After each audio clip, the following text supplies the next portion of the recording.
Hello, everyone. Nathan, Allen, and Tori here. We are your Heel Brothers, and tonight is an interesting night. This is the, the brand new start in the Bill Belichick era. Looks very familiar to us as North Carolina fans, as North Carolina takes on TCU and loses in a mollywhopping blowout destruction of a game, 48-14. TCU wins, beats North Carolina. Opening thoughts. We'll kind of go roundtable style on this. I'll let you go first, Tori. Opening thoughts of this whole thing here, this whole game. Terrible. It's a it's a terrible way to start. Let's put it that way. Nobody wants to start that way, especially opening night. But it's even more terrible because it's Bill Belichick. So you expect something more than this. But it looks like a Matt Brown era. We're still in Matt Brown era. That's what it looks like. The first half defense was good, solid. Second half defense was nowhere to be. I mean, and turnovers, giving up the big plays, not going 3 and out. It's a recipe for a worst game you can have. If we stay at least solid in both halves, not give up the balls in the field, guys probably closer than what we see. So we just look terrible tonight, and it's not surprising in Tar Heel fans, we can do that. Football and basketball, we can do that. I'm not surprised, but I don't start off terrible like that on an opening night, man. So that's my opening thought. Yeah, this game was hyped up to be one of the biggest games in North Carolina's history just because of who the head coach was. Um, and rightly so. It's a fantastic thing for Bill Belichick to come to North Carolina and be the head coach of Tar Heels. Um, him coming in December, having to hit the recruit to the portal, 70 new players. Again, having a team coming in TCU that's established, knows what they have for the most part on offense and defense. It was a tough ask. Um, it was a tough ask. I'm a Tar Heel fan through and through. I did not pick UNC to win this game. As y'all know, I did not pick TCU to win this game in the fashion that we did. It's a rough start for the Gio Lopez there. Unfortunately, he goes out with some type of injury. It looks like the pick six and the fumble that was returned for a touchdown. That just escalates things to a whole nother level. You take this away a little closer, and maybe you score a little more. Maybe you don't. Bill Belichick and company has a lot they can point to. Say if we do this, we'll be better. And the funny thing is, tackling is one of those. There was a lot of missed tackles, A and lot. Bill Belichick is a stickler for fundamentals and doing things fundamentally sound. And there was a lot of unsound fundamentals when it comes just in tackling. I've seen safeties just try to tackle people with their shoulder pads, not trying to wrap their arms around them. Uh, there's a lot of things that UNC has to work um, on the Charlotte. Wow. I guess we're all going to hit something a little bit different here. I'm gonna zone in a lot on the offense. The first drive for North Carolina was great. I mean, there was diversity in the play calling, and everybody was kind of going with tempo, and there was a pump about it. But afterwards, I felt like Freddie Kitchens just just that he put some flex seal on it and said, "Nope, this is what we're going to do," and really strict down the play calling and the diversity in it. It was something easy for TCU to key in on, and they did. It was, hey, we're going to run the ball. We're going to run the ball in second and 13. We're also going to run the ball in third and 13. Things just there were a lot of just calls that were made offensively that were baffling to me, and that are just drive killers. Geo, I don't know because Geo did not play a very good game at all.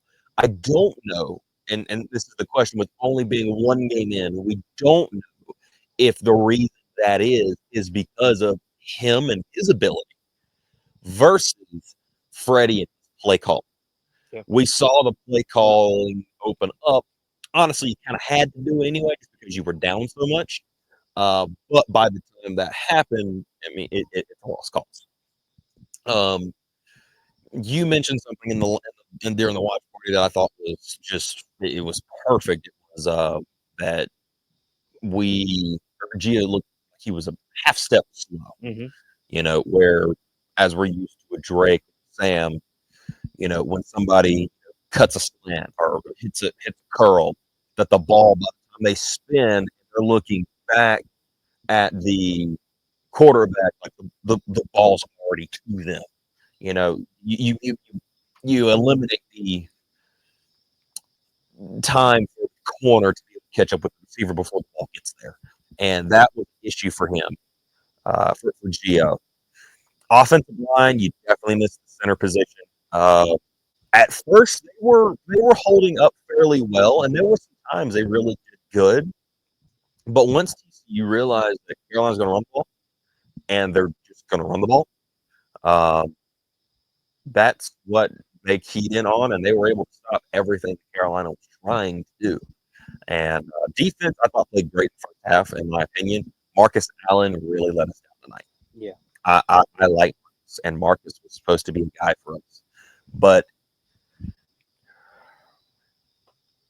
considering that Dwyer, number 7 for TCU, the receiver, considering that he literally did one thing all night, and that was a small, simple curl route on the left-hand side constantly.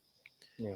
And Marcus, number 1, could not defend it, and number 2, couldn't tackle it all night long. Thaddeus Dixon did what we thought Thaddeus Dixon was going to do.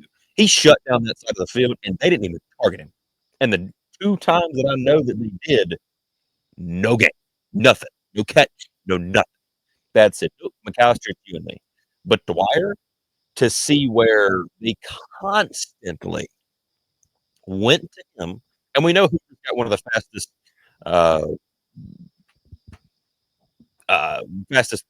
throw time speeds in the country. To see him constantly going the same thing, starts right.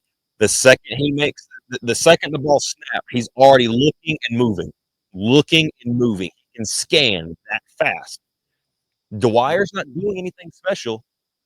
He had a curl route. And then he beat Marcus Allen once. To open up the game with the pass interference call, I thought was stupid. Yeah. I thought it was an extremely stupid play. We all And I don't know if that really got that. And then the play afterwards, which ended up being the touchdown in the corner, which is when Dwyer had to go out. Yeah. I don't know with those two if the pass interference call got in Marcus Allen's head, and then he was kind of, how physical can I get with Dwyer? Then he gets over the top, Will Hardy as well. If that got in his head and it just continued all night, or if Marcus Allen is going to continuously play like this, you got to look elsewhere, potentially. I don't think he continues to play like that. I hope to God he don't. I like I said, I've been giving this first game, just the first game. Sometimes it's not surprising with games. You could get blowout. You could have a really good game. We don't know. It's just the first game. I don't think he plays like that for the rest. I think they're just going to give him some grace. But I have a question. What was worse? Defense, Gio, Freddie, or Marcus Allen? What was the worst? For me, it was out. Offense was worse? Yeah. Freddie? Yeah, because the offense kept the defense on the field. The defense played their hearts out the first half. Yeah. But they were on the field consistently. They got tired. And the D-line, we talked about this, while we're taking the D-line. There was some moments where the D-line, again, good. Hoover gets the ball out fast. Everybody's like, they're not getting to the quarterback every play. They're not going to have a chance to unless they're just so amazing that they're just blowing up the offensive line, because that ball comes out like that. Just like ball snap, boom, it's gone. It's gone. And especially with Dwyer over there in the Pearl, just hand it in. It's just there. We really saw the attrition kick in once the second half started. Because a team in TCU who's come in, who's been throwing the ball so well, they don't have a run game, then they start running it. So then they broke one off. And that's that one coming right out of half. That right there just ended up being the tail of the tape. And the defense just offense. Come reward us for getting off the field for you guys. And the offense continues to do that. Yeah. Honestly, I think this game was early. This game was kind of over, and Belichick's coming to the podium now. Yep. I think this game was over sooner than probably a lot of people thought. As soon as the pick six happened, my brain, my inside was saying, this is it. That's the game. Yeah. That was the play, and the person that made it, Clark, he saw it. He watched Gio. Gio stared down the entire way, and as Bud Clark hit the break and drove through it and intercepted it and waltzed into the end zone. Credit, by the way, for disguising himself behind Chris Gulliver. He you didn't like when they showed that. Yeah, when they showed him, when they showed the angle that Gio had, that kind of that camera on the wire behind the quarterback, and you didn't see Bud until it was like, boom, I'm on the ball. I've got it. I thought it was great. Yeah, and Bud Clark is one of the top safeties in the country. I'm sure just that play alone probably gets him drafted to an NFL team. And that was, I think that was the sequence that broke North Carolina. It might not look like a fan, but North Carolina gets that interception. Kamari House jumps way up in the air. Hoover skies that ball. It tips off the receiver's hand. Caleb Call intercepts it. We got back in, and however many plays, less than 3. Bud Clark in the end zone. Right.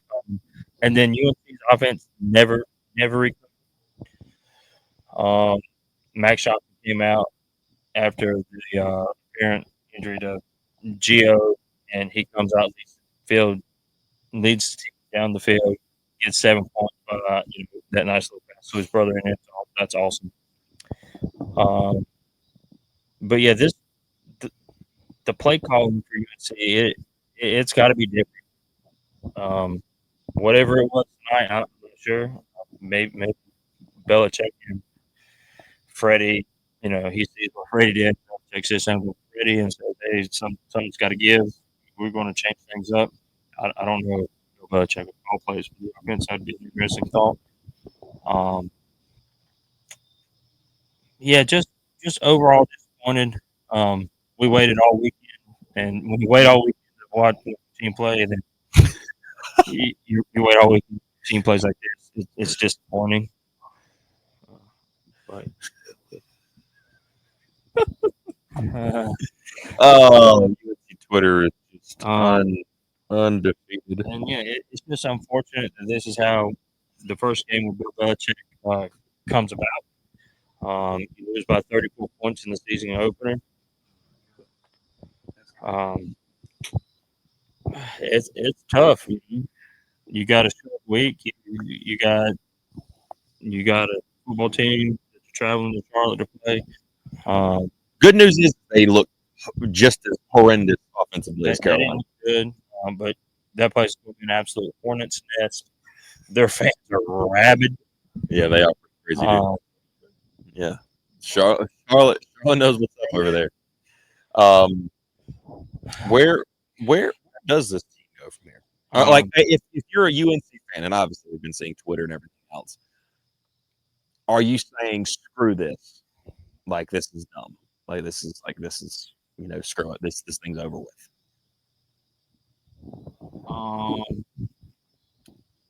I don't want to say. I'm hoping that this will be the bottom of the barrel. I want to say it's only up from here, but these next 3 games they should be wins. I mean, they're against lesser opponents. UCF did not look good. I was watching some. They don't look good. They were picked to finish in the bottom third, bottom quarter of the division. They're not. They're not as good. Yeah, they got Scott Frost back. I don't think they have the talent to compete this year. So you should win 3 games. It's 3 games you should have won regardless. And then you got Clemson. Then it's just on. So you hope that the staff get in there in the meeting room with the players and convince them that hey, it's 1 game. There's 11 left. Let's get out on the practice field, clean up some of these mistakes.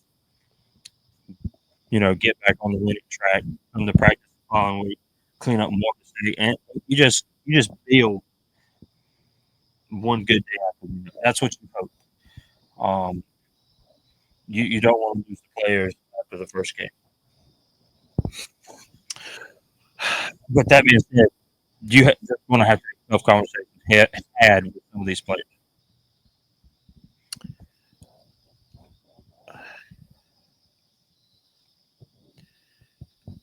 I'm trying to. I don't want to be overly optimistic at all because you have to understand. But what I will say is that considering the level of opponents we have the next week, UCF to me is still a wild card. We'll see because at UCF the fans get crazy and everything. That's still a wild card game to me. But what I will say is with Charlotte looking as bad as Charlotte does, I like Connor Harrell as a person. I don't like him as a quarterback, and he did not look good. And quite frankly, it wouldn't surprise me if Grayson Loftus starts next game for them. We will see. UCF is potentially moving on to another quarterback as well, and they have a 3-quarterback. I didn't say team this time. 3-quarterback race over there that is still going on. Evidently, My quarterback dilemma now. Right. I like the fact that Carolina does have Charlotte, Richmond, and then a UCF to get this thing figured out before you got Clemson. Then you got that, then you got a bye week, and then you got Clemson. So if Carolina takes this thing on the chest and they react well and they say, you know what? We didn't know who the heck we were. We may have overhyped ourselves. We got punched in the mouth. We understand we got punched. We got to understand that we've got to be better. We got to take accountability for all of our actions. And we got to go figure out who we are these next 3 weeks. Then let's get some rest. Then let's play the big boys. If they do that, come out and play well against Clemson. I'm not saying go win the game, but if they go play well against Clemson, then the rest of the ACC schedule, you should feel better because you get into the bye week after Clemson.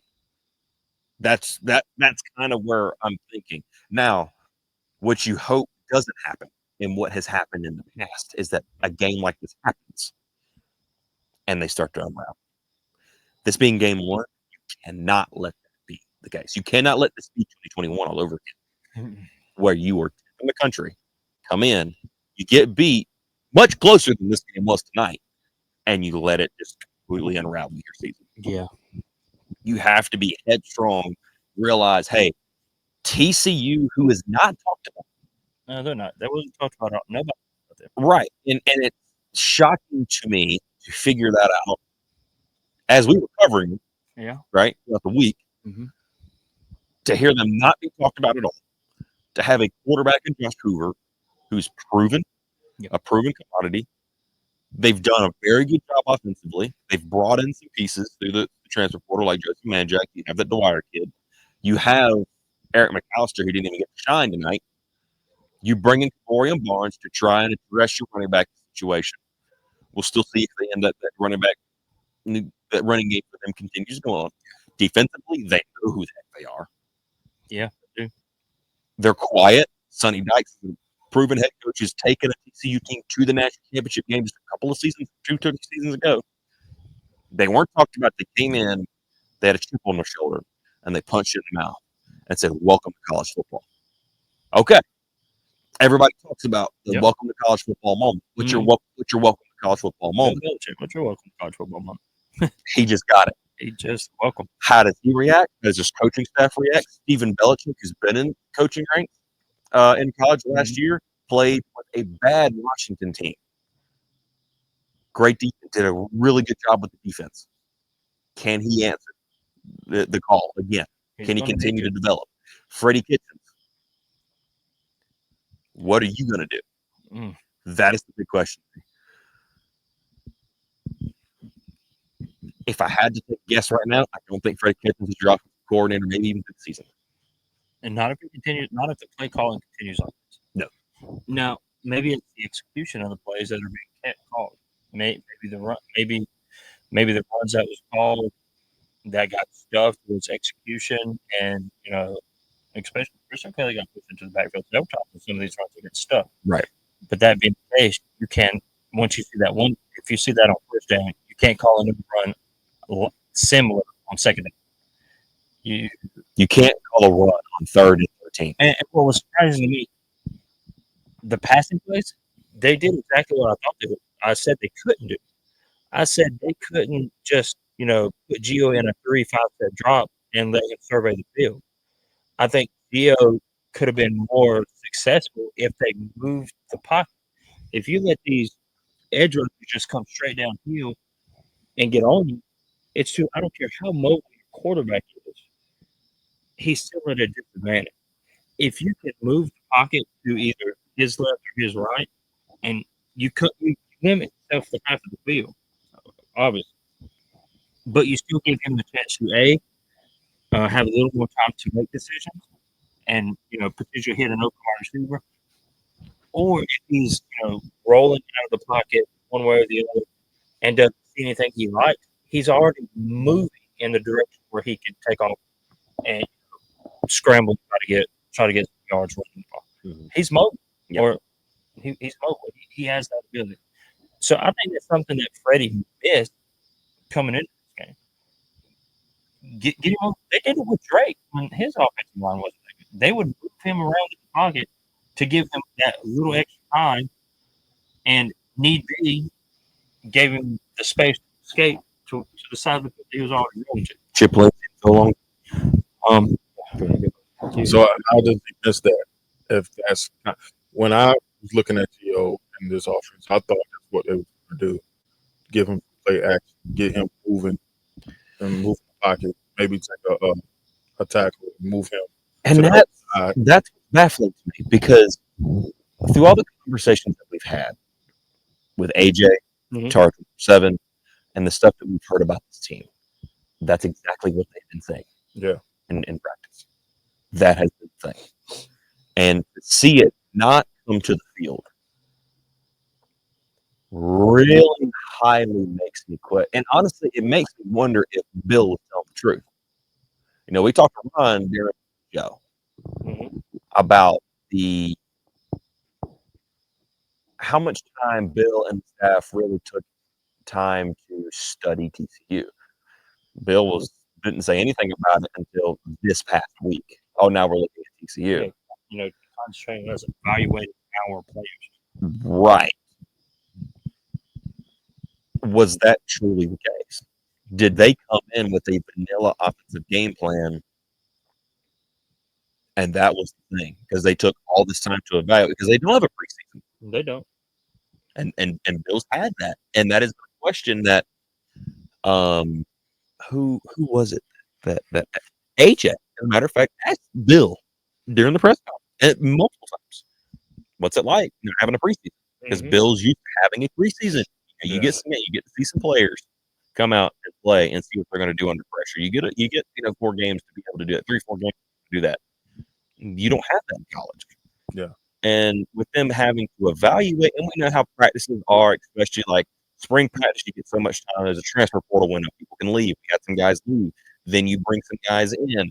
Then you get fall camp, and you can only do but certain many times throughout the week. Then you got classes starting, so you don't get them like you do Did they come in with a generic?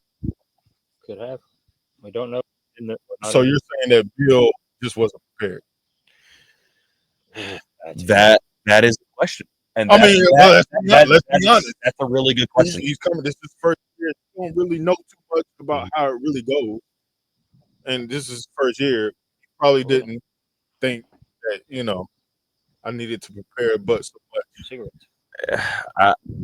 That is something that I have to legitimately look at and say, like, I don't have an answer, but it's a question. Right. So that's a real question. Yeah. So for real one. And to not be prepared as much as you need to be. Right. With a program like TCU. Yeah.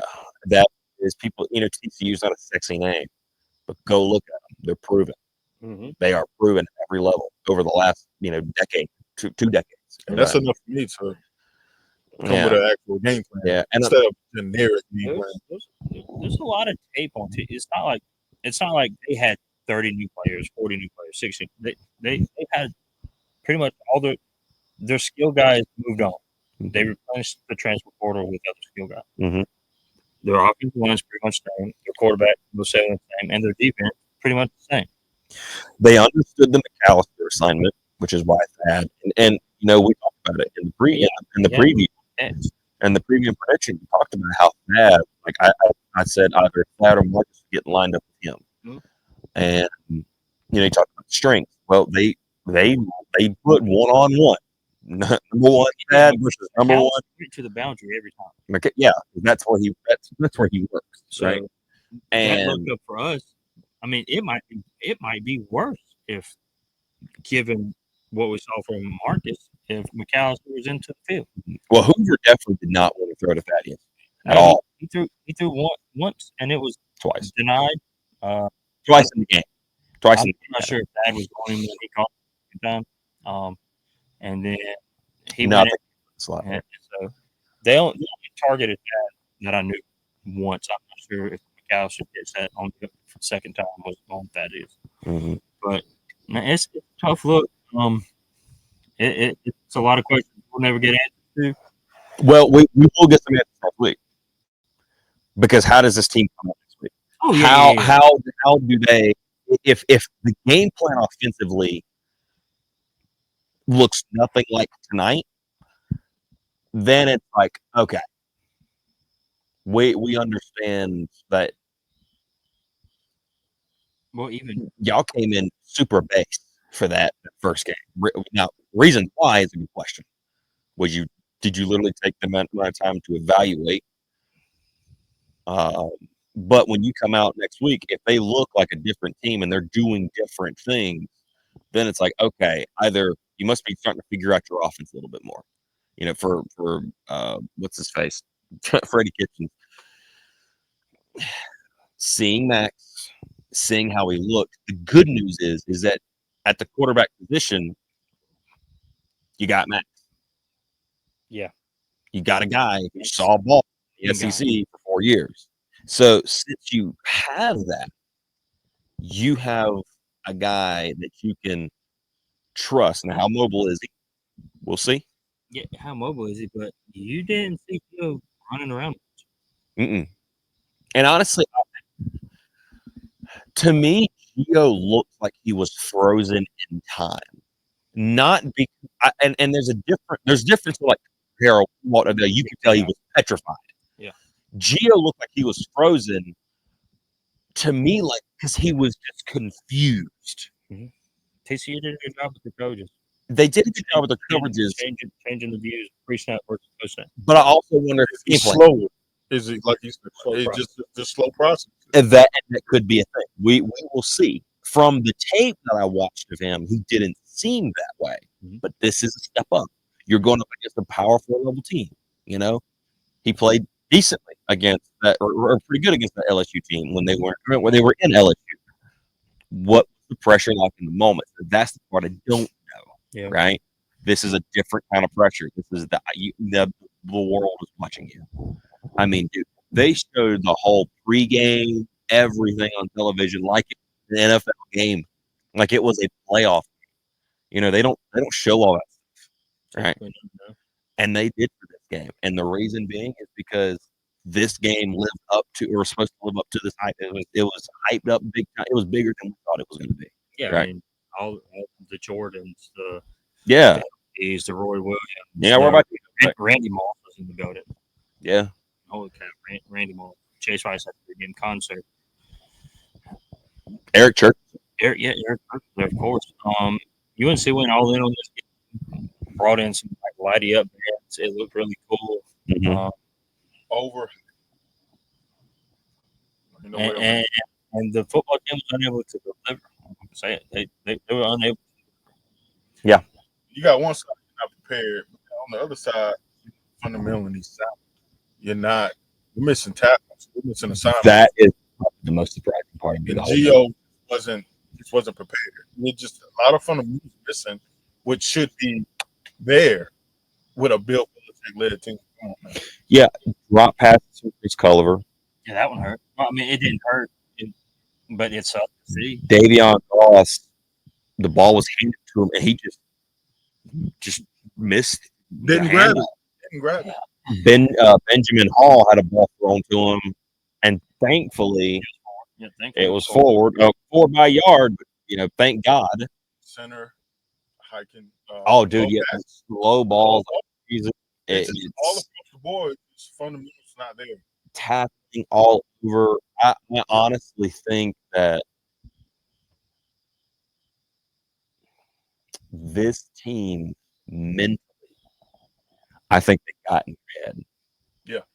After they got stopped, they started to get in their head. That's when you gotta have some leaders on both right. sides of the ball to say, "Hey, just one series. We got it. The game's not over because we got stopped. We have to go out there again, and we're gonna have to score, or we're gonna have to stop this offense from scoring again." That is the one thing about Gio that I did not like. And so I saw some film where Thad was talking to Marcus, but Marcus was just in his. You could just Marcus was just. Marcus had a rough game. Marcus had a rough game. Linebacker, great by the way, in my opinion. But Gio, one thing that really got to me was, I think it was on the second or the third 3 and out. I think it was still a 10-7 game, or maybe it had moved to 17-7 by this point, and it was a 3 and out. Gio comes off the field and he's just shaking his head, and it was a run play. They got stopped from. Right. I think that was when they ran 3rd and 13. He's probably questioning the play call himself. That right there is a sign that troubles me. But when Max was out there, I did not see that at Max. I saw Max composed, hey, let's go, come on. And you're down. Running the ball on 3rd and 13 when Max Johnson was out there. The playbook got opened.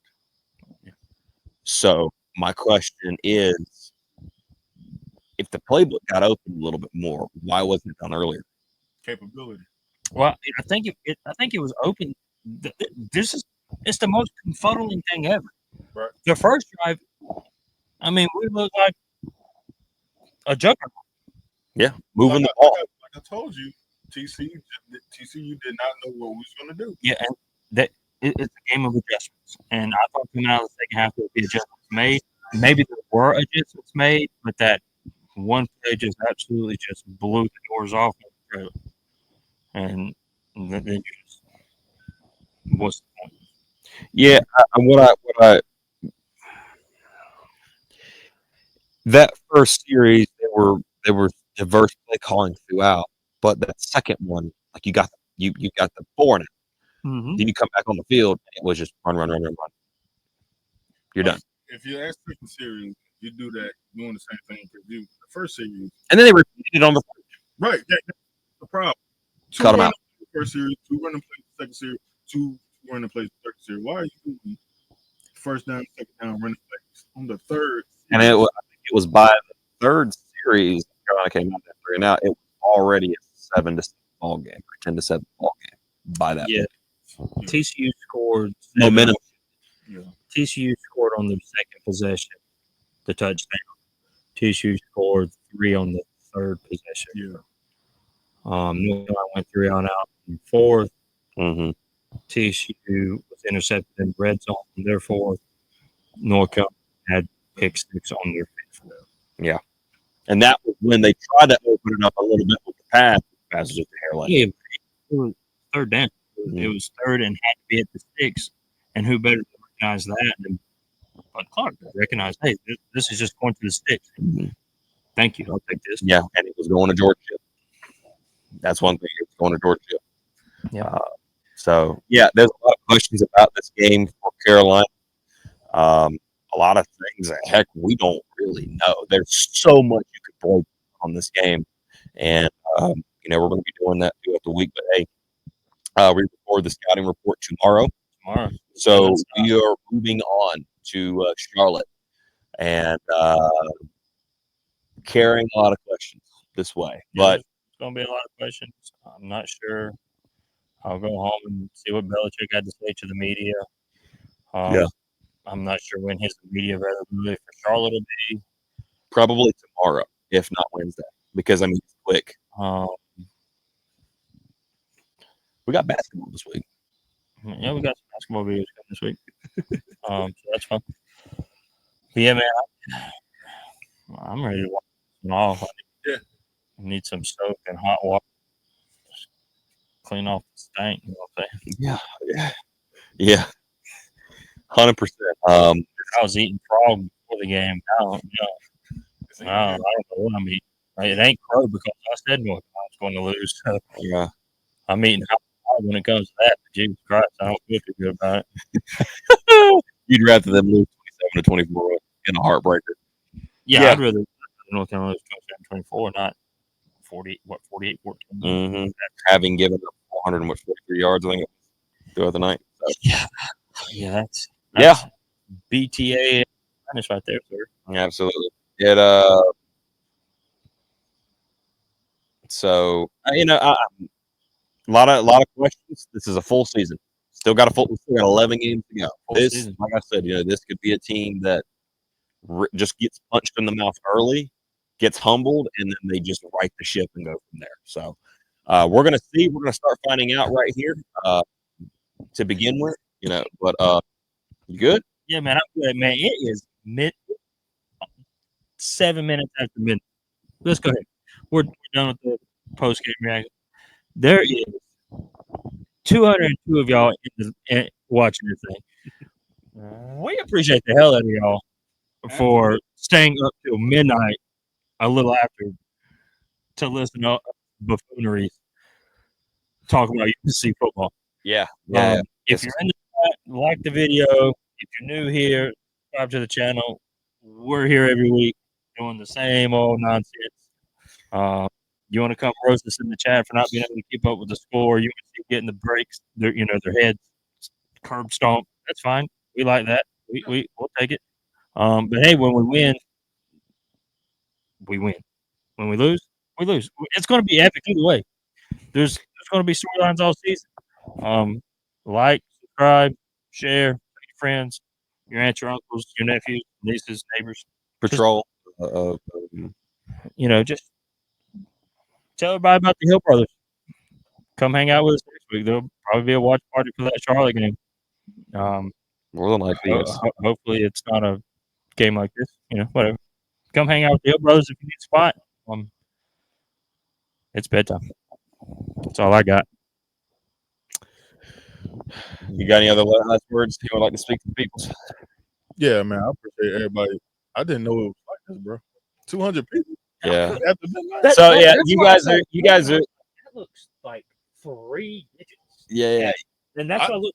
You guys are. We're getting off here. This is the end of the post game reaction. You guys are seeing the video after we're recording this / still live streaming from the watch party. So you guys that are watching the watch party at 12:09 p.m. on September the 2nd, you guys are seeing this thing first. The recording, you can see this later, but yeah, it's like that. It's like that around here. Well, I appreciate everybody, man. Not what we want, but look forward. I think we're gonna get right off a few wins and get adjusted. I think we'll be fine, guys. 11. All right. You guys so much for watching. Thank y'all for being. I'm about to agree with you. Whoa. Hey, my prediction is still good. Yeah, 10 10 until until and then it's 2. It's like, please God, I'm like, go. like hanging on I'm not like agree. a hurricane. Anyway, thank you guys so much for watching. Thank you for being here. Appreciate you guys. Everyone that turned out in the watch party, we're still live. So everybody that's here with us right now, currently, everybody that's joining the post game reaction, be sure and follow us throughout this week. We got the scouting report. We're gonna have the pregame preview predictions, all that good jazz. Tar Heel game scouting report. We've already mentioned that. We got all kinds of cool stuff happening this week. Tori's going to be with us this week. Basketball's coming, and a lot of other things. Interview with Jeff Blackwood is coming as well. Can't wait for that. So it's going to be a fun time. I'm looking forward to it. Thank you guys so much for watching. Thank you all for being here. And as always, go Heels.